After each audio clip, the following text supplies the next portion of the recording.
Bien, alors c'est parti pour la correction de l'exercice numéro 7.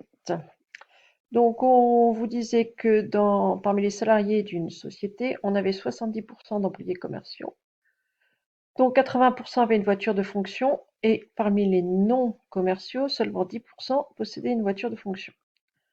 Donc on prenait au hasard un employé de la société et on avait deux événements. L'employé est un commercial, c'était l'événement C, et l'événement V, l'employé interrogé possède une voiture de fonction. Alors, première chose, on vous demandait de déduire de l'énoncé la probabilité de l'événement C, la probabilité de son événement contraire, c'est-à-dire l'événement C bar. La probabilité de l'événement C, on vous dit que dans la société, 70% des employés sont des commerciaux. Donc la probabilité de l'événement C, c'est 0,7. La probabilité d'un événement contraire, c'est toujours 1 moins la probabilité de votre événement. Ça, c'est vrai dans tous les cas de figure. Ce qui veut dire que la probabilité de C bar, ça va être 1 moins 0,7, à savoir 0,3. On vous demandait aussi la probabilité de V sachant C. Alors, il faut peut-être un petit peu traduire ce que veut dire la probabilité de V sachant C. C'est la probabilité que l'employé ait une voiture, sachant que c'est un commercial. Dans l'énoncé, on vous dit que parmi les commerciaux, 80% ont une voiture de fonction. Donc la probabilité que l'employé ait une voiture de fonction sachant que c'est un commercial, c'est ce 80%, c'est-à-dire 0,8. Et enfin, la probabilité que l'employé ait une voiture sachant que ce n'est pas un commercial, c'est-à-dire la probabilité de V sachant C bar. Dans l'énoncé, on vous dit que parmi les employés qui ne sont pas commerciaux, seulement 10% possèdent une voiture de fonction. Donc la probabilité de V sachant C bar, c'est 0,1, 10%. Alors, on peut, tant qu'on y est, faire l'arbre associé à cet énoncé-là. Donc, on a 70% de commerciaux, donc la probabilité de tomber sur un commercial de 0,7. La probabilité d'avoir un non commercial qui est, elle, de 0,3.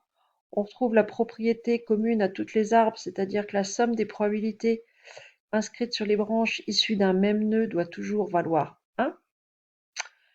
Parmi les commerciaux, 80% ont une voiture de fonction et donc 20% n'en ont pas.